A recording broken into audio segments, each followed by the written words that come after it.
ఇవాళ మహానాడు భోజనంలో రాయలసీమ రుచులకు ప్రాధాన్యమిచ్చామని ఎంపీ పార్థసారథి అన్నారు. కడపలో మహానాడు నిర్వహించడంపై ప్రత్యేకంగా ఎలాంటి కారణాలు లేవని అన్నారాయన.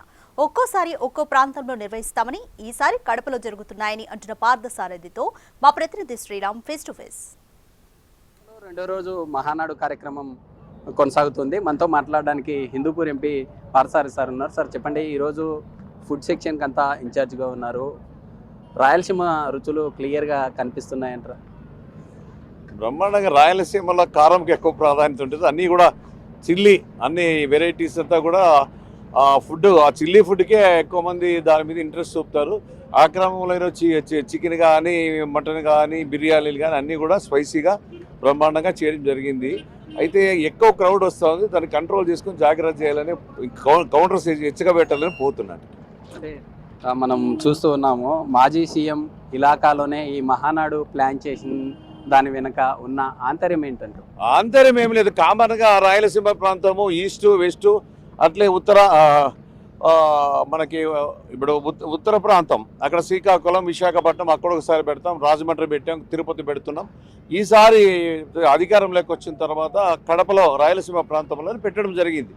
దీనికి ఏదో దీన్ని పెట్టి కాజు వల్ల కాజు తీసుకొని చేయడం లేదు.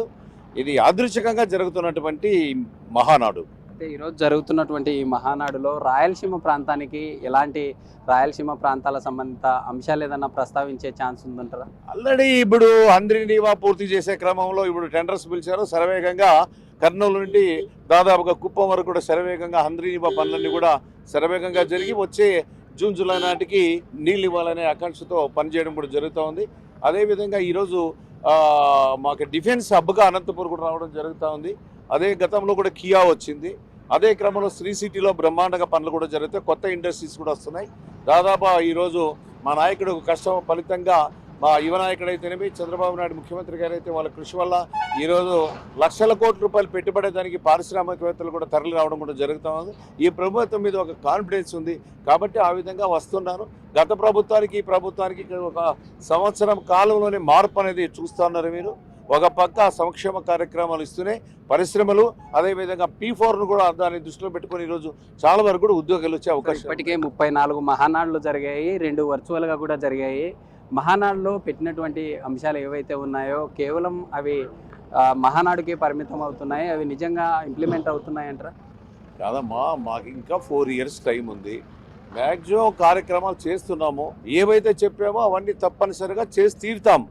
అది చంద్రబాబు నాయుడు గారు కామన్గా ఏదైనా చెప్తే దాన్ని ఆచరిస్తారు. జగన్మోహన్ రెడ్డి మధ్య మాటలకి మాత్రమే పరిమితం కాలేదు. మీకు తెలుసు, పోలవరం ఆ రోజు మూలన పడింది, అమరావతి మూలన పడింది. ఈరోజు అమరావతి బ్రహ్మాండంగా మొన్ననే ప్రధానమంత్రి గారు వచ్చారు, 58,000 కోట్ల రూపాయలు ఆడ ప్రకటించడం జరిగింది.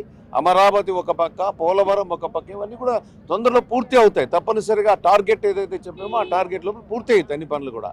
రెడ్ బుక్లో చాలా మంది పేర్లు ఉన్నాయి, కానీ కొందరి మీద మాత్రమే యాక్షన్ తీసుకున్నారు అనే ఒక వార్త అయితే వస్తుంది. అయితే మహానాడు ముగిసిన తర్వాత మరి కొంతమంది పేర్లు ఉండే ఛాన్స్ ఉందంటారా? మామూలుగా కామన్గానే ఎవరైతే తప్పు చేశారో వాళ్ళకి శిక్ష తప్పదు. అదైతే సమగ్రంగా విచారణ చేసిన తర్వాతనే కేసులు పెట్టి వాళ్ళని జైలుకి పంపడం జరుగుతుంది. కానీ ఏదో కామన్గా ఊరికే జైలుకి పంపితే ప్రయోజనం ఉండదు. కాబట్టి సమగ్రంగా ఎంక్వైరీ చేసి వాస్తవంగా వాళ్ళు తప్పు చేసింటే వాళ్ళకి శిక్ష తప్పదు. అంటే గతంలో ఉన్నటువంటి మాజీ ఎంపీ, మీరు ప్రజెంట్ ఇప్పుడు ఎంపీగా ఉన్నారు, మీ ప్లేస్లో ఉన్నటువంటి ఎంపీ పేరు కూడా గతంలో ఆ రెడ్ బుక్లో ఉందంటారా? ఎవరు? మాధవ రెడ్ బుక్ మన ఆల్రెడీ జైలుకి పోయి వచ్చాడు కూడా తప్పు పని చేసి. ఆయన కూడా ఏమైనా తప్పు చేసింటే తప్పనిసరిగా ఎవరు చట్టానికి అతిథులు కారు, తప్పు చేసిన శిక్ష పడాలి. అది నిన్ననే మా బాస్ కూడా మీటింగ్లో చెప్పారు. కొద్దిగా నిదానం కావచ్చు కానీ తప్పు చేసిన శిక్ష పడుతుందని. వైసీపీ రానున్న రోజుల్లో 2.0 వర్షన్ వస్తుంది అని చెప్తా ఉంది. వైసీపీది ఒట్టి కళ, ఒక భ్రమ. ఆ రోజుల్లో మాకు 23 ఇచ్చి వాళ్ళకి సుమారు మాకి వాళ్ళకి చాలా డిఫరెన్స్, వ్యత్యాసంతో ఇచ్చారు, అధికారం ఇచ్చారు. ఆ అధికారాన్ని దుర్వినియోగం చేశారు తప్ప సద్వినియోగం చేసుకోలేదు. పరిపాలన సవ్యంగా సాగలేదు.